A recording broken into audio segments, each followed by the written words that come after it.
Higher powers on my side. All I gotta do is say I want it and it's mine. Spend your fucking mind. When I'm about to get it. Special shit. All throughout my life. Basic bitches. They just ain't my type.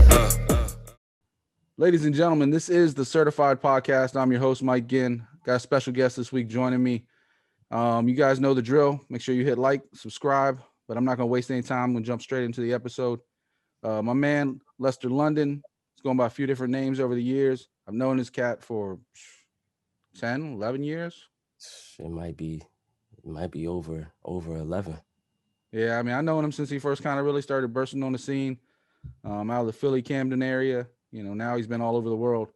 But let me welcome to the show, Lester London. Lester, how you feeling, man? I'm good, man. Can't complain. Feel healthy. I'm focused.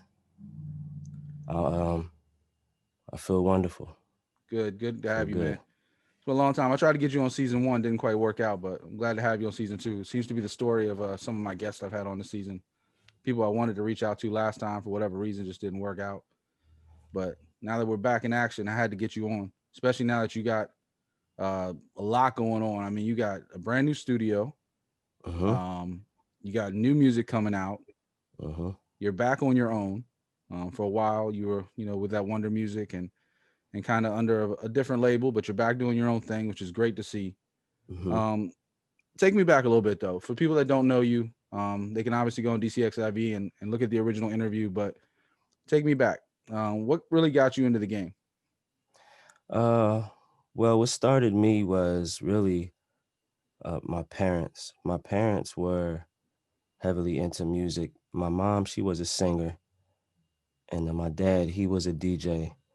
My mom, I'm only using past tense because she still sings, but she doesn't like pursue it. And my father was a DJ, and he passed away in 2009. But those two, they really got me into music. Once I like, wrote my first rhyme or made my first beat, they realized that I had something special. So what they did, they put all of their energy into building me up into a great artist. They took me around town. They took me around Philly to talent shows and showcases and stuff.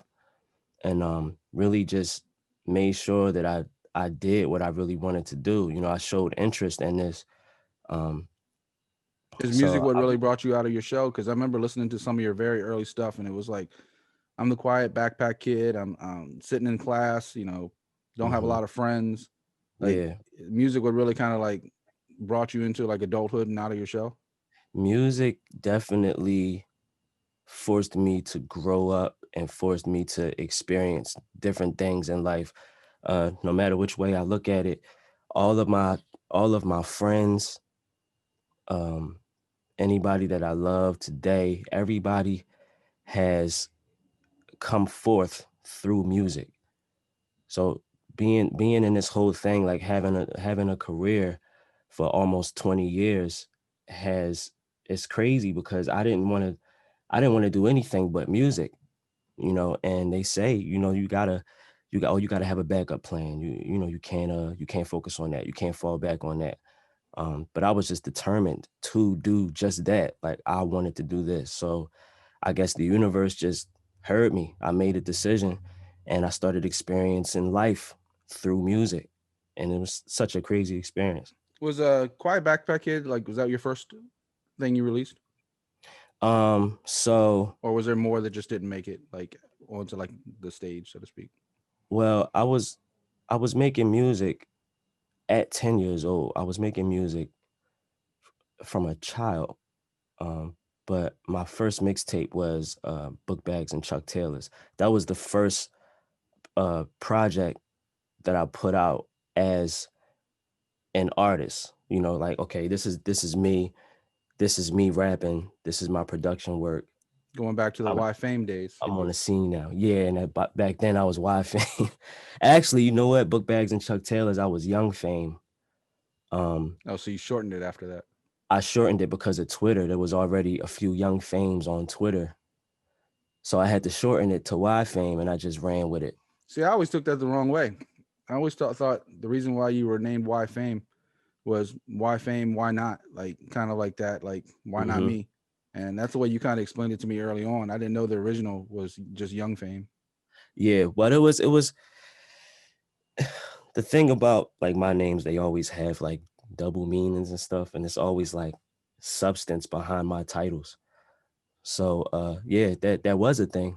That was a thing, but the simpler version of it, and the first reason was because there was already too many young fames, and it just became a thing. Why fame just became the name, and it just stuck. You Yeah, know. you remind me a lot. I don't know how many episodes you checked out of the show, but my boy Shek Carwell comes on. He was on the first season. He was on the second season too. Hmm. He's much like you. You know, he was a really great producer, but also, you know, could really flow. You know, when he got on a microphone too. Hmm. And I know for him, like, even though he enjoys the rapping part, Hmm. you get him in a studio and you get him producing beats. That's like heaven for him. It's a different world. Yes. Yeah, and I've seen like most of your videos, like especially you used to post back in the day, like little like YouTube clips or whatever. Hmm. 3 in the morning, 4 in the morning, you, Apollo Ali, like any of your crew, like Hmm. you guys are just sitting in that studio, just vibing, coming up with stuff. And Yeah. that's like like you're a producer first, right? Yes. I'm a producer. I'm a music producer first, rapper second, and then I'm just a creator all around, just an all around creator.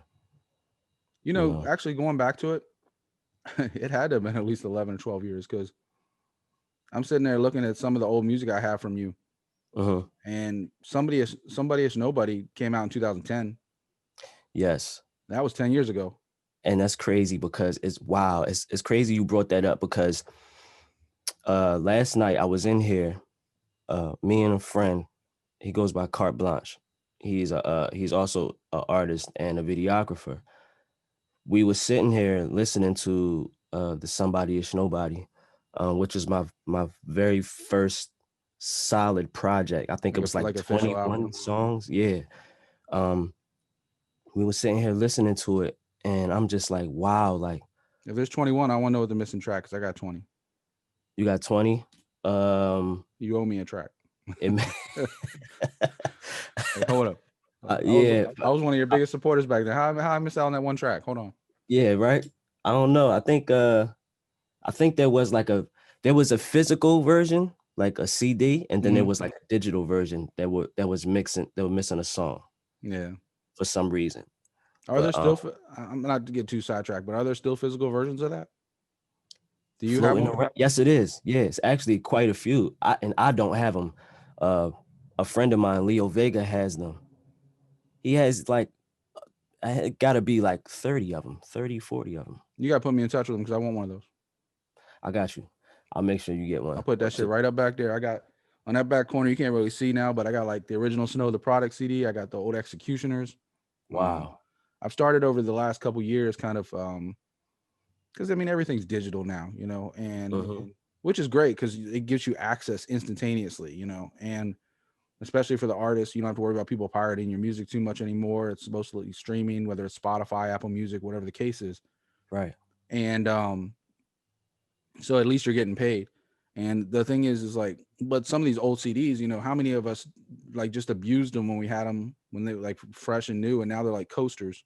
They're, Man. they're not like fresh. So I've started like collecting some of these unopened CDs that you can get for like a couple dollars, $3, $4, $5. Right. I bought the Snow one at her show when she was in DC about 3 years ago. So, but yeah, I've been like slowly collecting those. So I would Those definitely love to be in touch and get with that. But I'm sorry, go ahead, Yeah, tell your story about being pride, in the studio with pride that. possessions. I'm mad because all of those beat CDs I wish I had right now.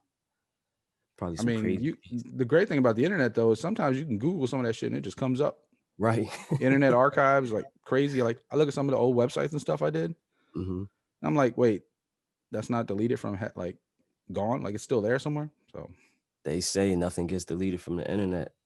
I except for the don't know. one thing you want to find. Right. Exactly. But go ahead. You were talking about being in the studio, listening to somebody. Yeah. I was listening to Somebody It's Nobody, and I'm just like wow, like listen to this kid, yo. Like I was just You're that full of mode fire. that mode that I was in. I was just extremely hungry, and I've gotten back to that hunger, but I uh I approach it a different way. Well, And back you're an then, adult now. yeah, You're it more was. mature. You're more evolved. hmm But it was just straight. Back then, I was just at your neck. But it was, it was refreshing to hear because I needed that. I needed that. I'm like, damn, this is a different energy. And while you're in that moment, you don't realize what you're doing. Like you're just doing it. And at that time, it was really dark. It was 2010. So my father had just passed. I was working a warehouse job, 750 an hour. I was getting dirty every day. I was breaking out in hives from dealing with dirty ass Goodwill clothes. It was just it was just a whack ass time. It was just so whack. But I still pumped What out were you, that about album. 18 then? I was 20. 20? Okay. I was 20, yeah. Um, it was just crazy, man. But I still made that album, and I did my little shows and stuff like that. And my first show as a solo act in New York, that's what got me sort of discovered, you know. But off of that album, it's crazy that you bring that album up because that album really opened some doors for me. It opened some doors, but you were angry about it for a while too. I was. Because I I was. remember it might not even have been 2 years later. Because I know I was getting you on I put one of those tracks on the mixtape that I released in 2012. hmm The Ambition Lifestyle one. I got you on there at least once or twice. hmm And it wasn't long after that. Like whenever somebody would bring it up, you like, I don't want to talk about that. I've evolved. I'm evolving. I'm a different artist. I'm not that person anymore. hmm And I know every artist goes through it. Um, and sometimes it takes like 10 years to come back to like now you can appreciate what Yes. you did then. Because I'll tell you right now, you could release that album right now and it would be fire. Like people would still like I listen to a song every once in a while when it comes up on my Apple hmm Music or anything like that because it's in my library and I still vibe out to it. I mean, from the beginning, like In the Air, We On, uh, Take Me Down. I mean, there's Pink and Blue Sky. I mean, shit. I'll tell you right now, living in Tampa, I think about your song almost every night around sunset because it's a pink and blue The sky sky down paint. here every damn day, Yeah. and which is beautiful, you know. Firestarter, Be a Star with Apollo, like hmm that entire album was fire, and you were only a 20-year-old kid with no like you didn't really have like management or any of that stuff. You were kind of doing it all, Yeah. and it got you in a room with Busta. It got you in a room with I think actually the biggest mistake you made back then was actually signing with Wonder Music because you had the same name as Wonder Music. Like every song you'd shout out Wonder Music because that was your label, your thing, and Right. there actually happened to be already an existing one. And hmm I guess instead of fighting that, you kind of jumped on board. Which I mean, I'm sure you learned a lot from Jimmy Wonder, but at the Yeah. same time, like Jerry Wonder. Jerry Wonder, sorry. Yeah. No, it's cool. Um, Yeah. I did. I learned a lot, and I'm super grateful for that situation. Um, but I do think it stunted your growth a little bit. it did. It did. But you know what? I needed it. I really did need that time. And had I kept going and not signed, I would have just been on a crazy incline. And you know what?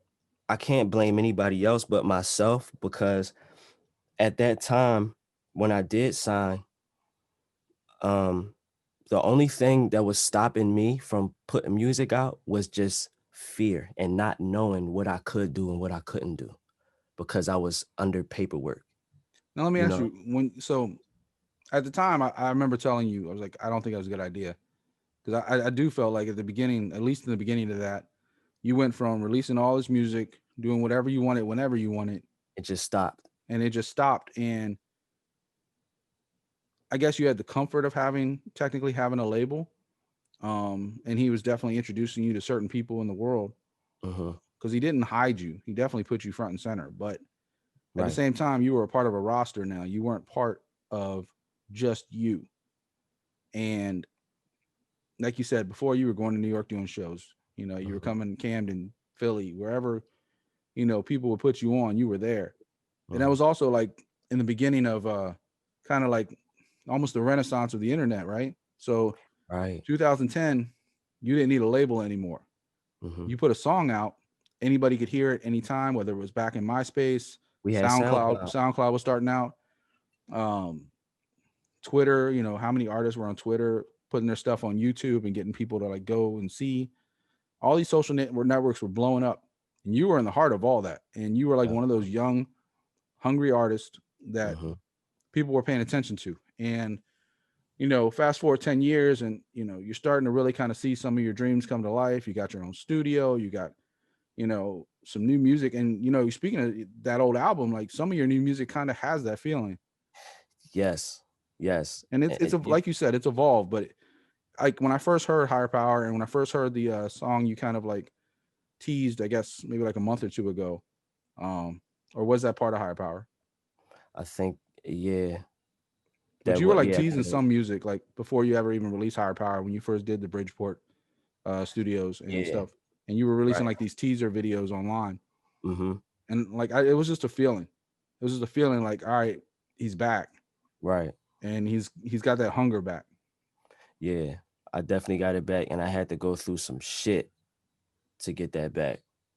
I had to go through a lot of, like I said, I had to go through a lot of fear, a lot of confusion, depression, stepping down from the label, noticing that being signed to that label was hindering me, but pushing me forward at the same time.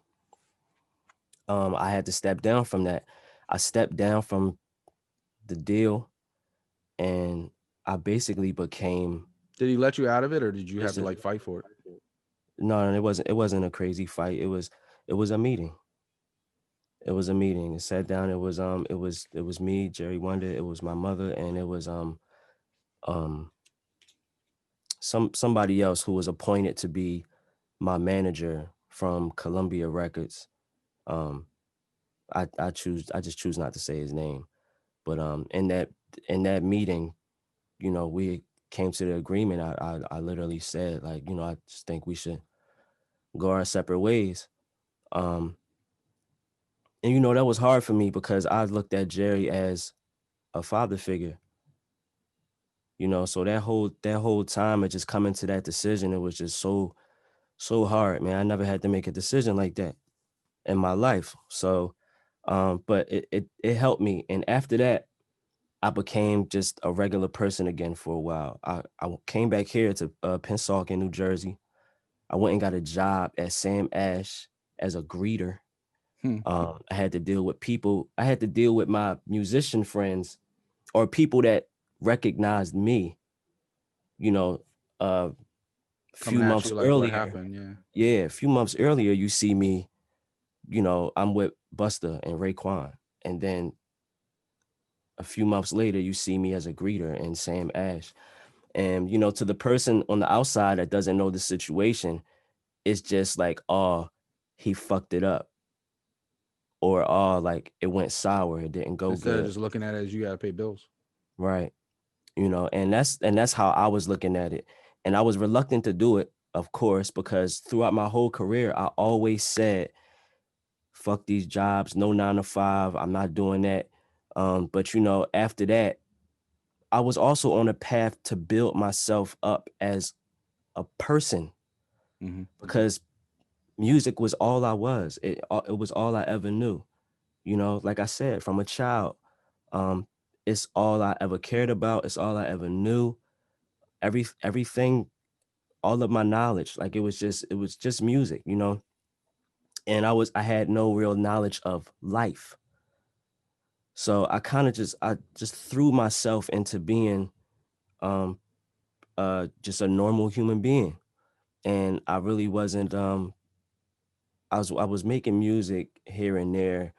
It was really just me expressing my thoughts and stuff like that. I was going to release like a whole single series called The Therapies, and I released one, and I was supposed to keep going, but just life. Um But before I could really get sucked into that normal person life, I snapped out of it and just said, all right, okay, how am I going to build myself back up now? So before we get too far into today, let me get caught up a second. So you went from YFame, at Mm-hmm. least the younger, more fire, like not fire, more passionate music, like when you Mm-hmm. were really hungry. Mm-hmm. Then you kind of switched over to this famey miscellany, kind of like a middle ground between what you are now and what you were then, Mm-hmm. which was kind of under the Jerry Wonder music.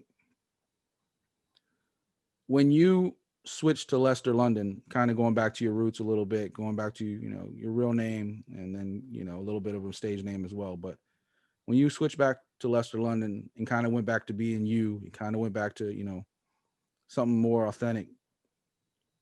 And correct me if I'm wrong, but just kind of felt like you were trying to be more authentic to yourself at that point. Um, Right. was that during this whole transition we're talking about now? Yes. So like what, 2016, 2017? 2017 is when I left Wonder Music. 2017 was the year that the change started to happen. So, like I told you, that the person that was in the room with me when I parted ways with Jerry, he was supposed to be my management, right? So, we were basically putting together like, okay, it was really a character based off of who I was as a person. Um, Lester London. But one day he had asked me, have you ever thought about changing your name? Because I was still famey. And I said, well, yes, I've been wanting to change my name to a certain thing for about But some of us, five. you always be fame. So Yeah, no, and I actually prefer that. And it lets me know who's been here, you yeah, know. because like when I Who- was talking to Shaq, I was like talking to him off air. I was like, yeah, I'm gonna have my boy Fame on. Like I didn't even think to call you Lester Yeah, because it's right. been that long. Mm-hmm. Yeah. And that's how I know who's been riding, who's been around, So um And that's well but earned, man. You've been putting in the work for a long, long fucking time. yeah, man. Yeah. And I'm just grateful to have people people like you that's still like around and seeing the whole thing. Because it's people that just, they come across Lester London and they think it's just like this is just it. Like, no, there's a whole iceberg under this tip, like that comes with this. I mean, it So, goes both ways. You supported me for a long time too. hey man, Whenever I needed anything from you, you were there. So whether it was a track for a mixtape, whether it was an interview, mm-hmm. man, we're supporting each other. That's how people get built. Like you don't, And that's how you grow. That's how yeah. you grow. That's how you grow. And it's important. That's important. And it was all important to my growth, man. Um, But we got what a little people sidetrack. don't You were know. saying he was like helping you like reinvent yourself. Yeah, so he was putting together a character, a something to sell.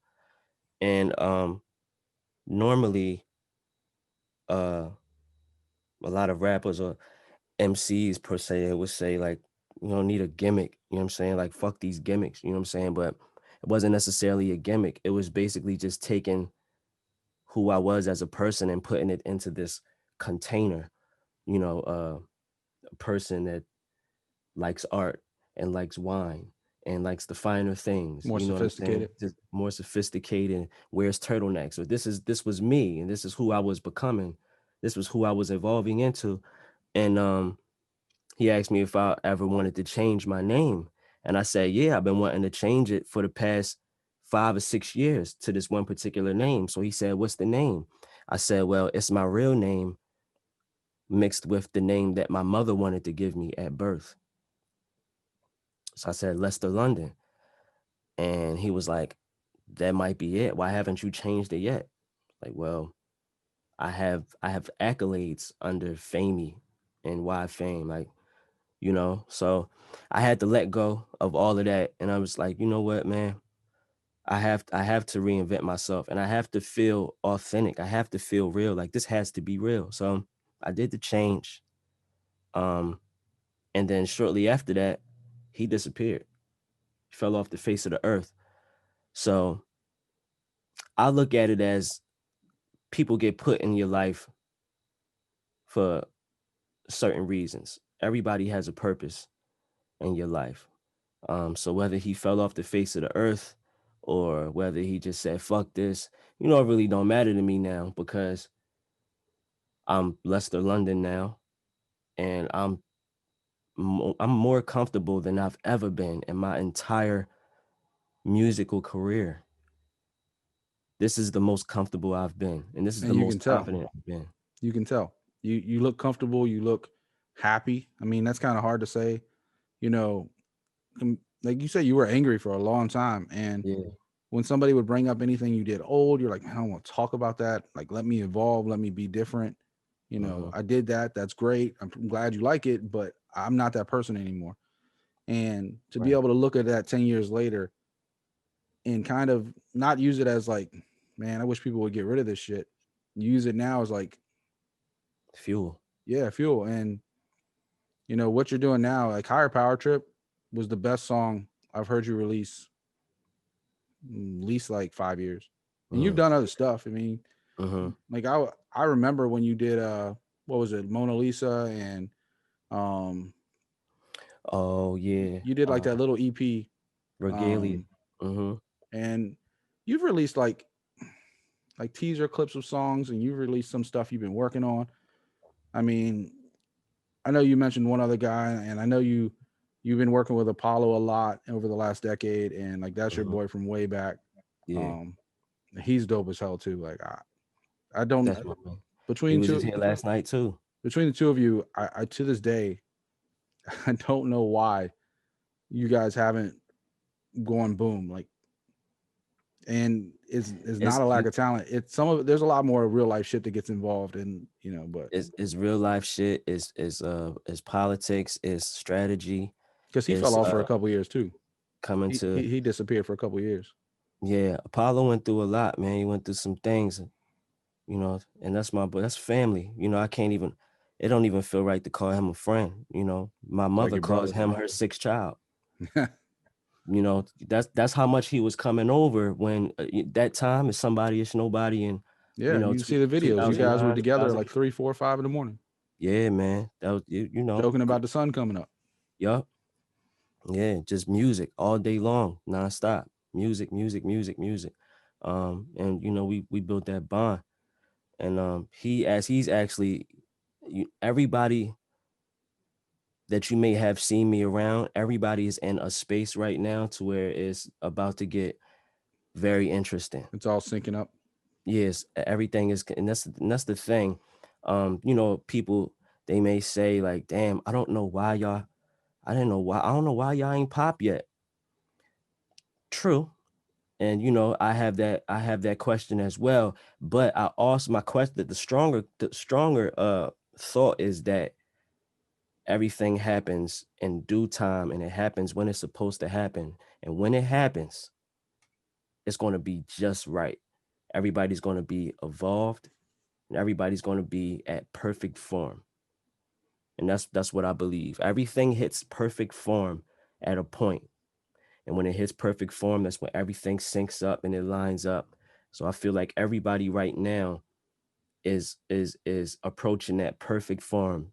Me, Apollo, and everybody else that I'm involved with. Apollo, I just did the sound design for Apollo's video last night. He's about to drop a video, and he's about to go crazy. So it's all coming full circle. Yeah, I'm gonna have to get him on the show sometime soon. Yeah, absolutely. But this ain't about him; it's about you. So let's get back. So tell me, yeah. So we all got people like that, brothers, man. Like, like my boy, my best friend. To this day, like, if we're next to each other, we're miles apart. Now I moved 900 miles away from all my people down here to Tampa. But where are you originally from? A DC area. Okay.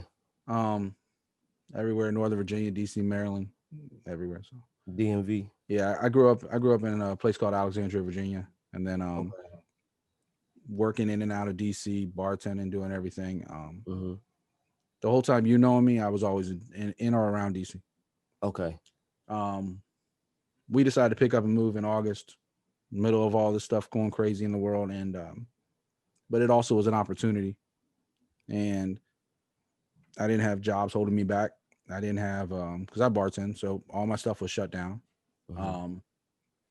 And just my wife wasn't happy with what she was doing, and it just was an opportunity, and we And took it, and fuck. now we're happy as hell. And like you said, everything for a reason, time and place. And Yeah. could it be better? Yeah. Could everything be open? Could everything be safe? Could everybody be healthy? Could this thing be gone? Yeah.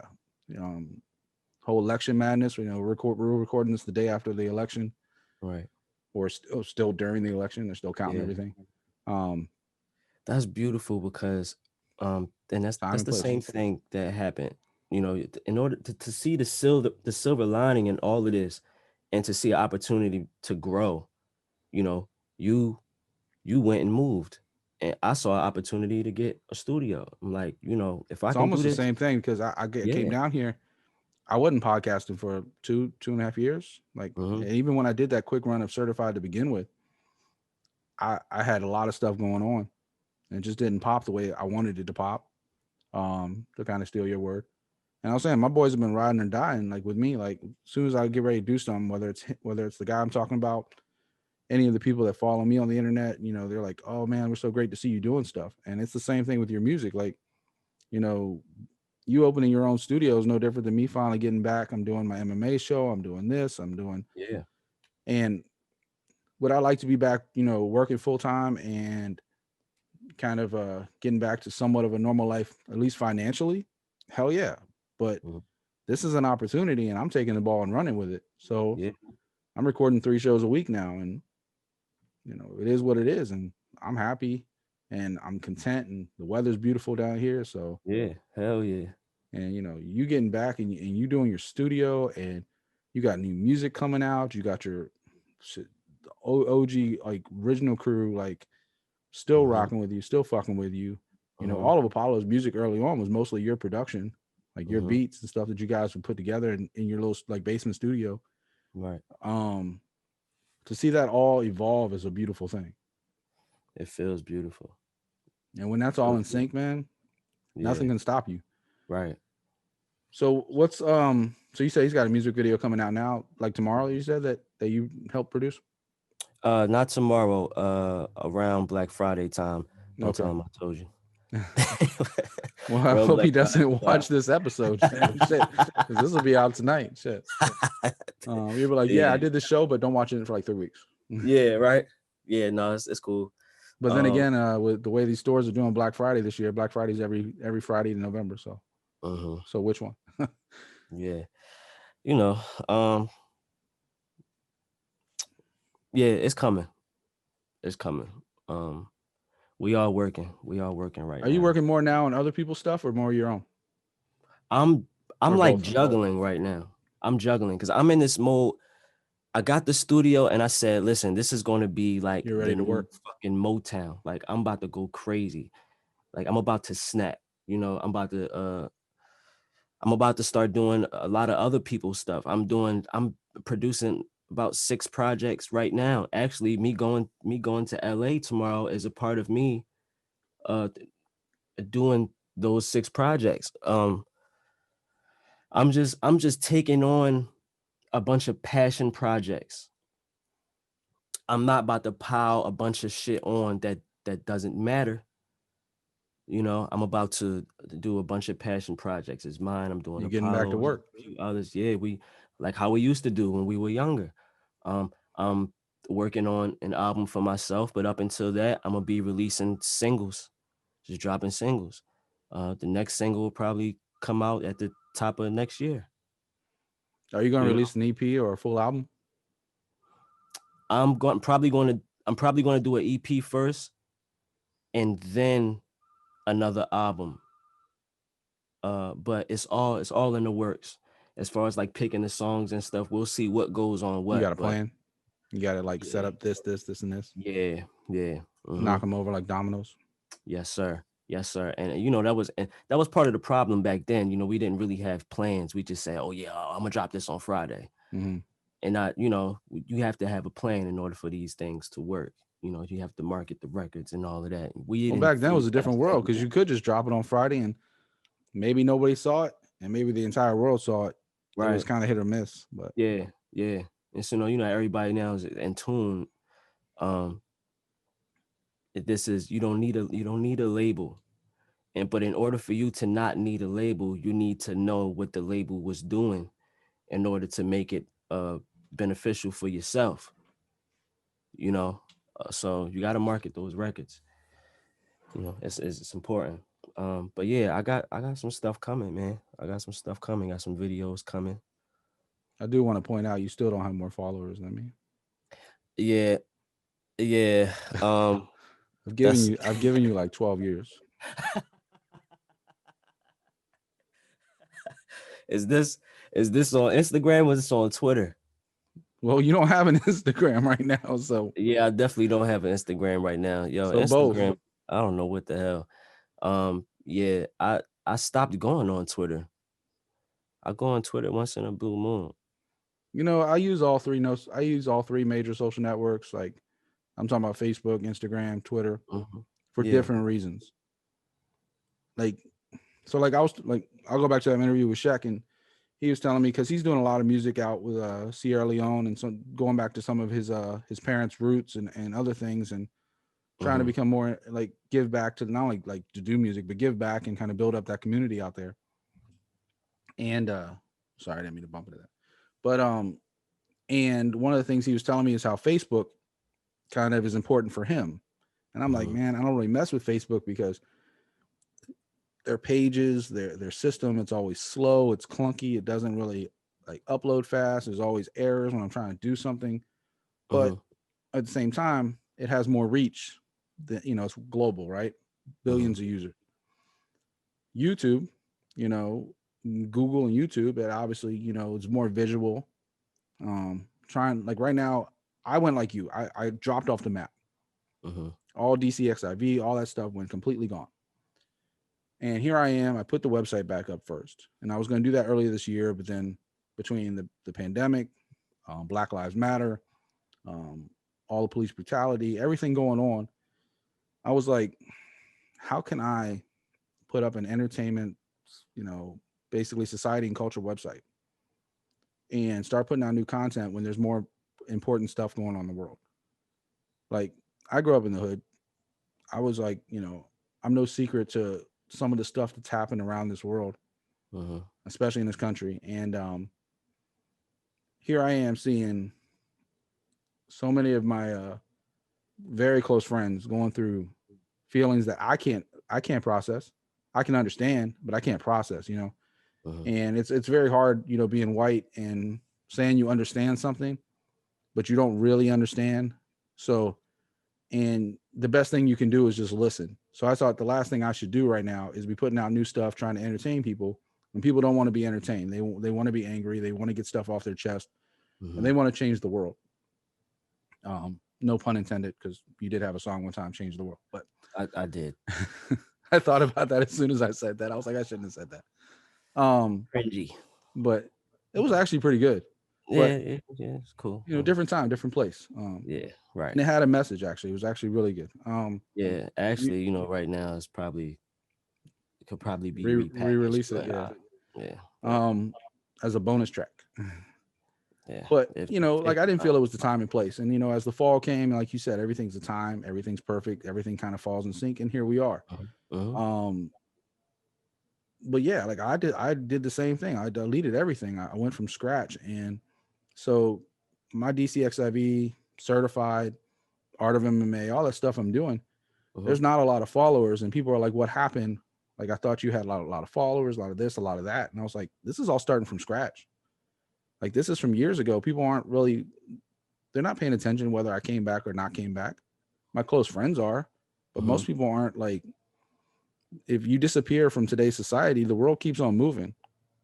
It just keeps on moving, and it moves faster and faster. And the way technology is going, I think Instagram kind of gives me the most engagement out of any of the networks. But people aren't really Facts. clicking on links. Like they're just looking at stuff and moving on. Right. Sometimes they'll click your bio link, but they're not really. So it's really hard. Like Twitter for me is the one where I can put out marketing. Like it's just straight. Like for me, the social networks on Twitter for my businesses are marketing, because whether people reply or they just see it and keep moving, it doesn't phase me. The engagement I get from other places. So that's Right. kind of how I look at Twitter now. Long story, getting Yeah. back to it. Yeah. I mean, I go to Twitter if I'm feeling some shit, and I just go and I'm a little bit more human on Twitter. It's also hard because like I can separate the two. I got my business stuff, and then I got Right. me. Yeah. You go on my Twitter account, like my personal one, I've had since 2009, something like that. I'm talking mad shit 24/7 about whatever I feel like, whenever I feel like it. Like that's my like venting into the world. But my businesses aren't like that. When you're an artist, I think it's a little different because you are your business. Right. And you have to figure out how to blend those worlds, and it You gets gotta be really careful what you say sometimes. exactly, and it gets difficult because it's like, okay, well, what the fuck do I show people? Or some artists just don't care, and they show every goddamn thing. But I'm not that type of person to where I want to show people everything. So you got to figure out the medium between what is brand and what is life. You know what I mean? And what do you want to make? What part of your life do you want to make your brand? You got to be careful and decipher between the two. I mean, the bigger you get, there is no difference. Right? Yeah, exactly. If you're Unless Jay-Z, unless you create the separation, you have to. but the If you bigger you don't get, the want more the everything out fans there, like. The bigger you get, the more the fans dive in, though. Like if you're Jay-Z right?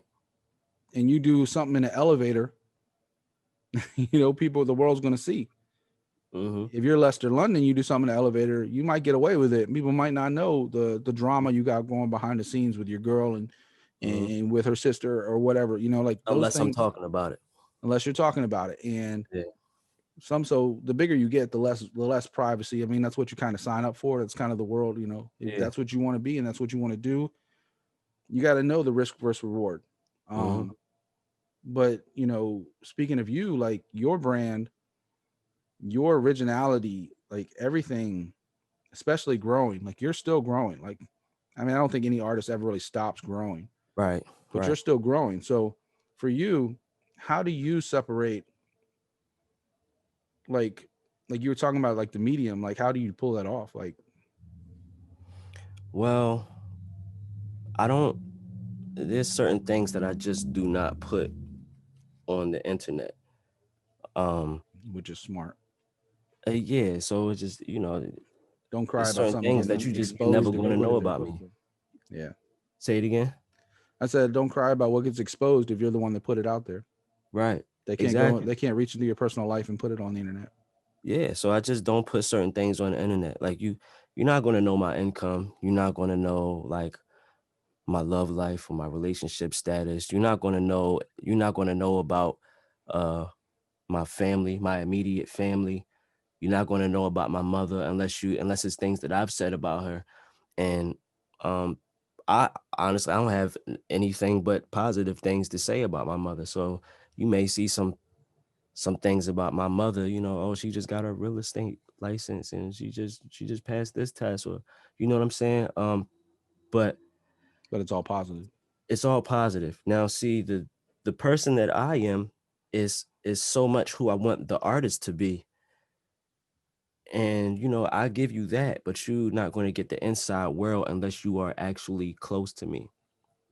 With this person that likes art and wine and fine things and, cheese and hors d'oeuvres and stuff like that. That's really me. Like, that's not a character. And The kid from Philly all grown up. I just make it into the artist that I am today. And that's what it is. For those watching the video version of this, you can see him sipping wine the whole time. Right. He's sitting back chilling right now. Like you don't ever see Lester without a glass of red wine, whether it's on a video or in real life. It's right there. Yeah, man. And he's sophisticated. It's beautiful because I don't have to force anything when it comes to me. What are you drinking? This is a Pinot Noir. Okay. I don't the bottle is in there, so I don't remember the brand, but it's pretty good. Um, yeah, man, drink wines and stuff like, and I don't have to force that because I naturally like wines. Man, I'm a lifelong bartender, and I can tell you everything about every wine, and I'm very, That's uh, see. very much educated. All right, so But recommend me a red wine right now. What's your favorite red wine? well, see, that's where I was going. So like me, I'm more a spirit person. Like I prefer my whiskeys. I prefer Mm-hmm. my different craft cocktails, classic cocktails. I'm a big classic Oh cocktail yeah. type person. So me, I'll drink an old fashioned. I'll drink something a Negroni or something that's more classic. Mm-hmm. I mean, any of the cocktails, I've done a lot of cocktail creations, a lot of menu creations and stuff over the years, and that's where I go with that. Now wine, so I was about to say, I bartended for over 20 years. Mm-hmm. I still to this day hate wine. Now, if you want to try something really cool that you might not have tried, maybe go find a nice Cab Franc, like Cabernet Franc, like something like that you might enjoy. Mm-hmm. There's a lot of Spanish reds that are very Mm-hmm. that's just that they're blends. They're not one or the other. They're usually a blend. Right. Right. But a lot of those I Spanish like that. blends are really really dope. They got like a nice little spice to them, and they're not like for me. Like I just hate like a lot of times. The reason I've never really fucked with wine is because it just gives me a headache almost every time. Um, just the instant. It's just that instant. Like there's just too much Yeah. sugar in wine. So you Um, got to know what you're drinking. it doesn't really matter. It's the It just sugar how levels from that's the how your grapes. body reacts to the wine. Yeah, it's just the sugar levels from the grapes. Like I don't really fuck with white wine too much. I'll drink red, especially if I'm eating like something nice, like a steak or something, to Mm-hmm. kind of really like absorb it. Um, so I definitely fuck with reds way more than whites. Pinot Noir is nice and light. You want some a little bit, you can fuck with your Malbecs and stuff like that. But Mm-hmm. try like a Cab Franc. It's not quite as heavy as like a Cabernet. You might enjoy it. It's a little bit more medium body. Okay. Yeah, I Um, like. You know what? The people that drink wines, they usually say like, "Oh yeah, like." Well, I can't even say that they drink wines because they wouldn't be saying this, right? They say, "Yeah, I like more of the sweet. I can't get into the bitter." But if you're into that's my wines, wife. Don't tell her I said that though. you un- you understand that She's just happy with sangria. yeah. See, saying sangria is so much sugar. Yeah, but either dry or sweet. I like them both, but yeah, it depends on the wine. Depends Yeah. on the wine. I I like just some don't like dry it too. wine. I just don't like the tannins too heavy. It just ruins it for me. So, but I hear you. to each their own. Like I said, I'll sit Yeah. there and talk wine. I'll talk spirits. I'll talk all that stuff every Mhm. day. Yeah. I was actually flirting with doing like a new series called Masterclass, which is more about spirits and getting some of the people I know in this business, the distributors, the reps, the whiskey experts, stuff like that on the show. So we'll see if I have Yeah. time to kind of pull that one off. But I'm wine's actually. another one. Like I have some guys like this dude Javier, big DC wine rep. He's been general manager of a bunch of high end restaurants in this area. Uh-huh. Man, this dude would sit there and talk to you. Another former boss I got, this guy named Ramon, like just sit there and like they'll sit there and talk wine like it's their children, and everybody has their own passions, and like that's how I talk about like spirits. So I get it, to each their own. But yeah, Mhm. you give me a nice whiskey, I'll be a lot more happier than a nice Yeah. bottle of wine. I'm actually thinking about I'm not thinking about it, but I'm definitely pursuing starting my own wine company, having my own wine. So whoever we may have to be You can always link in up this with me offline. conversation. I'll hook you up. Yeah. Yeah, let's set it up because I definitely want to do that. That's definitely a goal of mine for 2021. I want to start Bridgeport this wine. wine up. Bridgeport wine. Yes, Where's the absolutely. name Bridgeport come from? So my last name is Bridges. Yeah. Um, and the main meaning behind it is the fact that I was walking with my friend one day, and he happened to say to me, he's like, "Yo, I wouldn't have known this person if it wasn't for you. Like, you were literally the bridge to Hmm. this relationship." So like you were saying, there are multiple meanings. Yeah, and he was just going on a tangent about me connecting people with other people. And that's always been a passion of mine, bringing people together. Like I love bringing people together through music, you know? So, you know, he was saying that, and I'm just saying like, damn, it's crazy you say that, because that is true. You know, I could put the most, I don't give a fuck what you do. You can be the most, you could be the hardest motherfucker. You can be the most gangster motherfucker, and you, my friend, and my other friend is over here, and he can be the most nerdiest motherfucker that you ever met in your life. But y'all will find a common ground through me. I will put y'all in the same room, and y'all two will be, you two guys will be in communication without me. I guarantee you that, because that's just what I do. You build You those know, bridges. I build those bridges, you know. And so that's where it comes from. So I based my company off of connecting people to other people. And I know so many other people that do various things. It's like every person that I know, they don't do just one thing. They're all of these titles, like they wear many hats.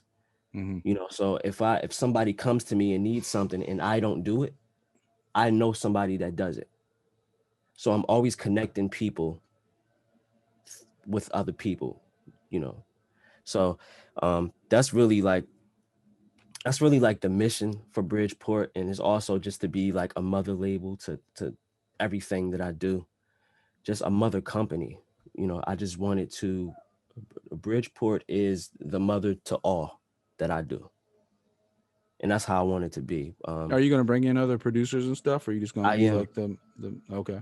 I am, yeah. Producers, songwriters, videographers, graphic designers. You So know, you're just once building the I, business out from the ground up.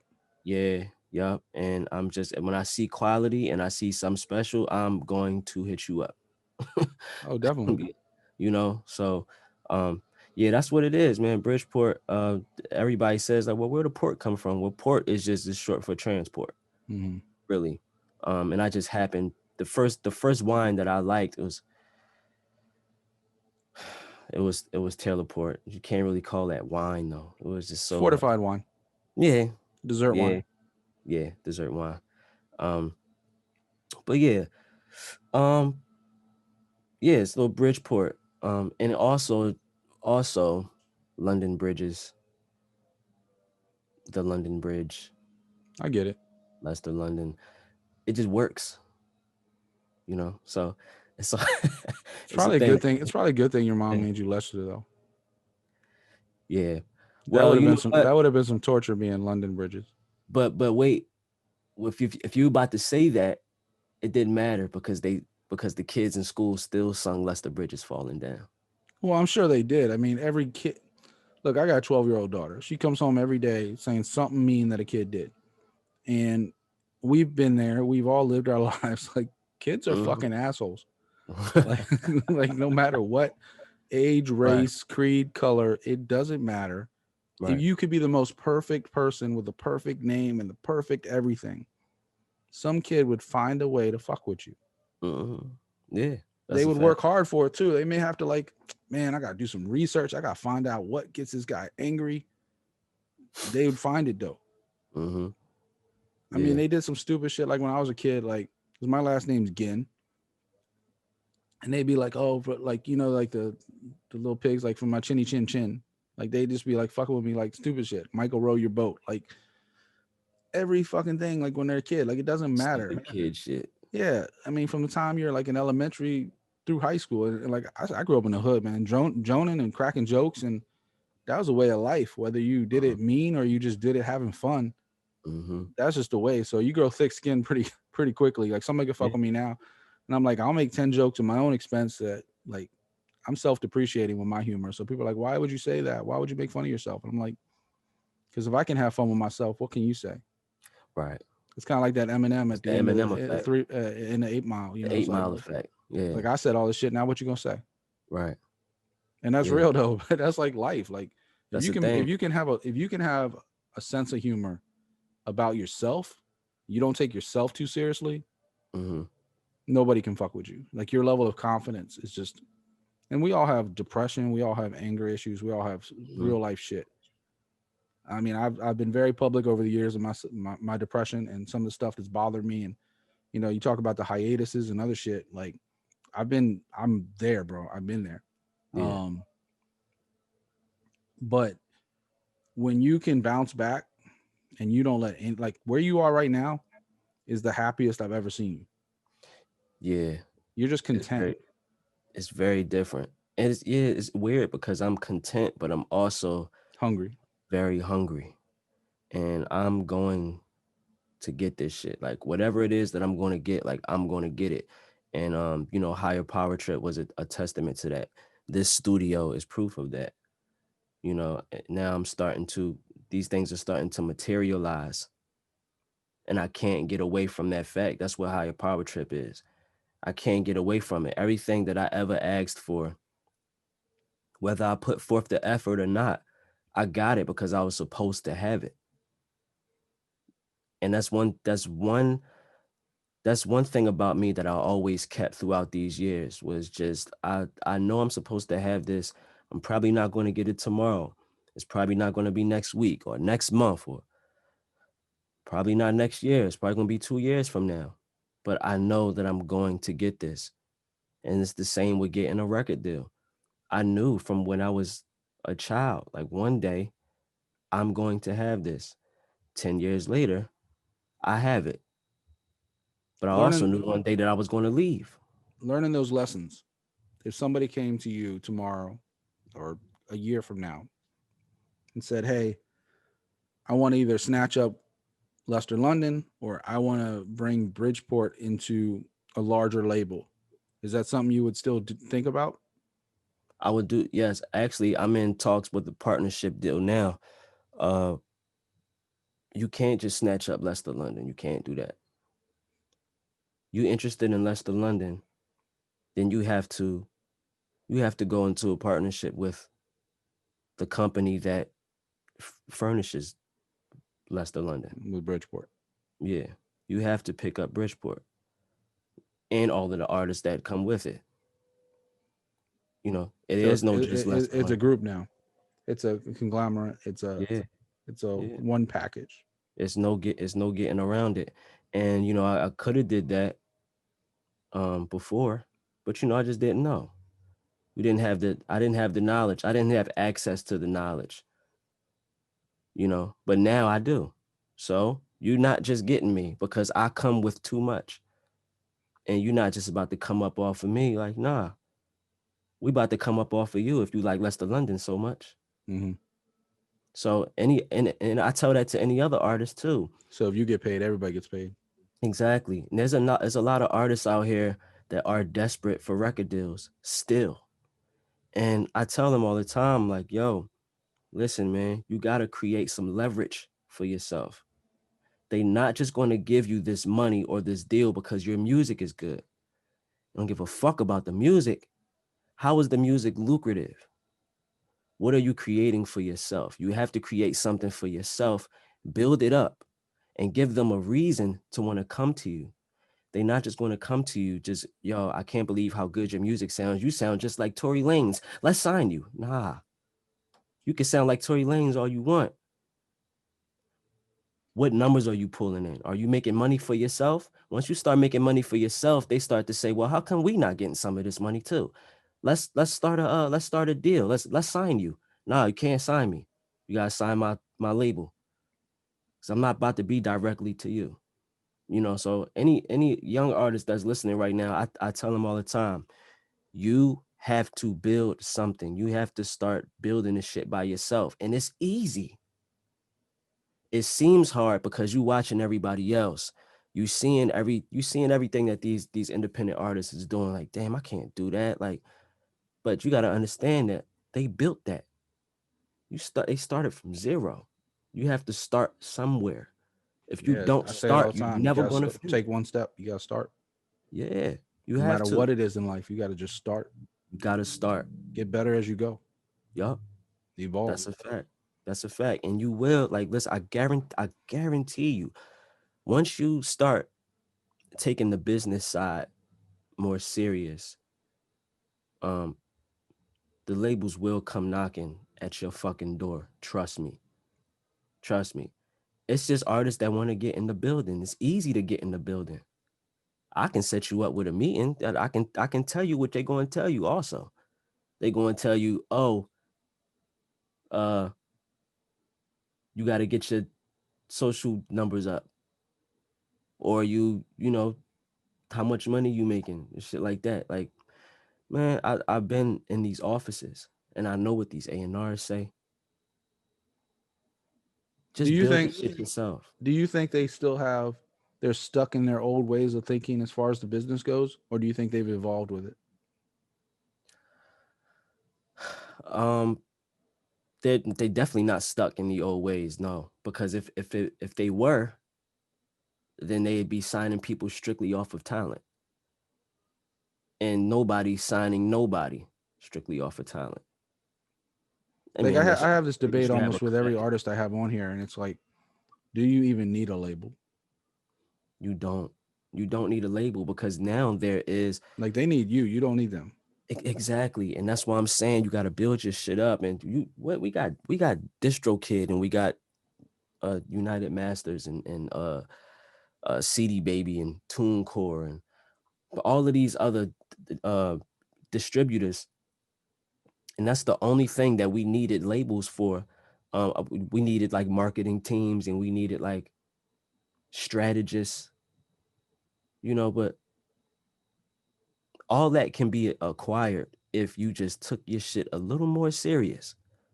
Just take it more serious, and these people will start to fall in your lap. You'll start to come across people and start noticing things, that certain talents that you might have a homie that is he got a knack for just strategizing shit. Use him. Like, I think everybody needs at least one person to kind of handle some of the dirty work for them sometimes. But somebody has to be the bad guy too. Somebody has to be the bad guy, but usually I like doing the bad guy part myself, because I don't want to put that on somebody else. Well, some people want to be the bad guy. That's the thing. If they want to be the bad guy, you got to let them be the bad guy. And as an artist, I don't want to be, but I just feel like it's my responsibility as the boss. Well, yeah. Well, see, that's the thing. Like, I'm the artist, so I have to remain at a medium with everybody. If there's somebody that's handling my business for me, of course I oversee it. But if there's somebody that's handling the business, there has to be somebody that says no for me. Mm-hmm. If you presented me something, you can't, like, I'm not gonna have you deliver it directly to me. You can approach me, but I'm going to say, okay, talk to my management. Talk to my management, and he's going to just get the best deal. He's going to filter it and say whether it's worth coming to you or not. Exactly. And if it's not worth coming back to me, it's just not worth it. You know, so that's what I mean by playing a bad guy, because I'll tell you no. It's my favorite word right now. Actually, I feel like you have to have no's. I say yes creates the experience, but no creates the value. Mm-hmm.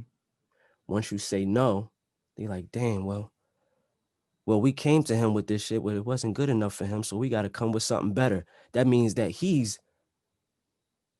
of more value, so we got to come with something that's of more value. He said no. It goes back to, they need you, you don't need them. Exactly. It's okay to say no sometimes. You don't have to say yes to everything. You don't have to say yes, because another thing, too much circulation makes the price go down. It dilutes it.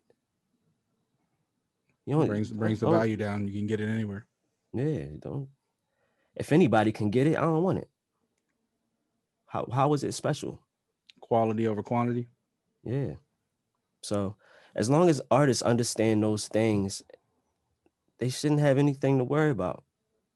They shouldn't have anything to worry. You got to understand that what you do, like, yes, you are talented, but what you do is gold, is currency in itself. So you got to hold it.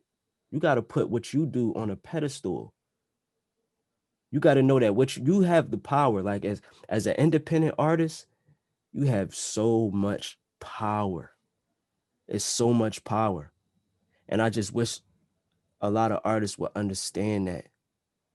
And if they understood that, they would start building things like their own studios or their own labels, their own companies, getting the LLCs. Don't let these memes steer you away from getting an LLC. You need that first.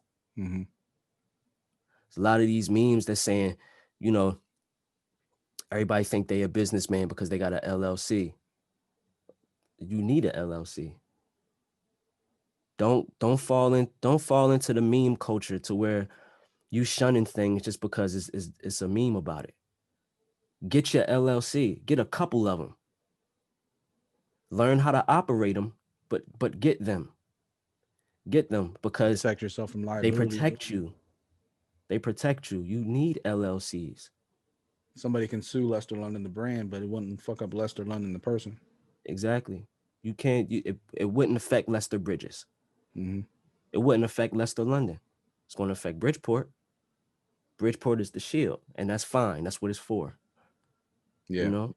So artists have to understand that. They have to. You build yourself. You build your empire. Build your foundation. The labels will come to you if that's what you want. If that's what you want, that's what you got to do. Are you more about now being an artist, or are you more about protecting other artists as a brand? Both. I'm both. Because as I go on, as I continue my career, I'm learning more and more.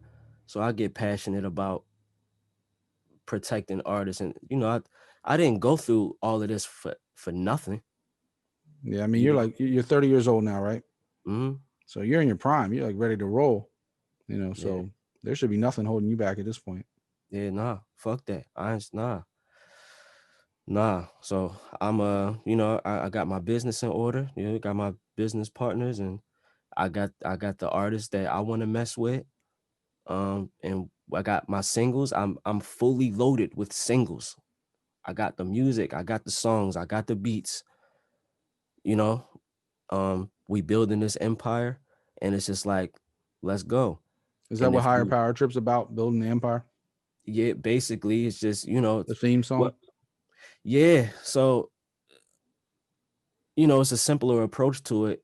It's like a boastful approach to the idea of manifestation. Like I'm big on manifestation. Anything that I ever wanted, I say it out loud, and I repeat it, and I base my days around just the most important things that I want. But you don't just say it, you put in the work too. I put in the work. That's the other side to it. I can say I want to be a millionaire. If I don't put in the work, I'm still going to be broke. Exactly. But see, that's the bottom of the iceberg that I referred to earlier. Like, you have to, first of all, there has to be belief. There has to be work.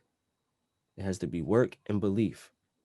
If you don't believe it, if you just saying it and you don't actually believe that shit, it's what the fuck is that? You gotta have the belief. You gotta have the belief just as much as you have to have the work. And you have to be willing to do what you gotta do, regardless if you're gonna get it or not. You gotta work towards getting that shit, and all of your actions have to align with what you want. No, 100%. I have problems when somebody says, like, manifestation is 100% the backbone to any successful businessman, not just artist, like business person. Yeah. And if you don't put it out in the universe, you don't make it real. But putting it out in the universe is only step one. You got to put that work in. You got to be in that studio till 4 or 5 in the morning. You got to, take that meeting at 10 a.m. when you went to bed at 5 a.m. Like, you got to put in that work. And if you don't put in that work, whether it's in music and business and life and family, like, every aspect has to have a certain amount of work to it, and you got to have a balance to try to find all of it. Mm-hmm. Like, that's the hardest part I've struggled with as an adult, and as I've gotten older. And like, my only personal advice I'd ever give to anybody else, yourself included, is find that balance. Mm-hmm. Because don't ignore yourself while you're trying to build a brand, Otherwise, no matter how big your brand gets, you'll be miserable inside. Right.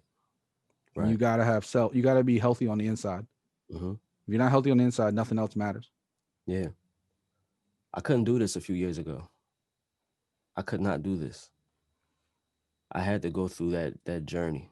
I had to go through all of that, just depression, man. Depression is a bitch. Like, It's real. you just feeling like it's just like there's just no hope. Like, damn, like how did this happen?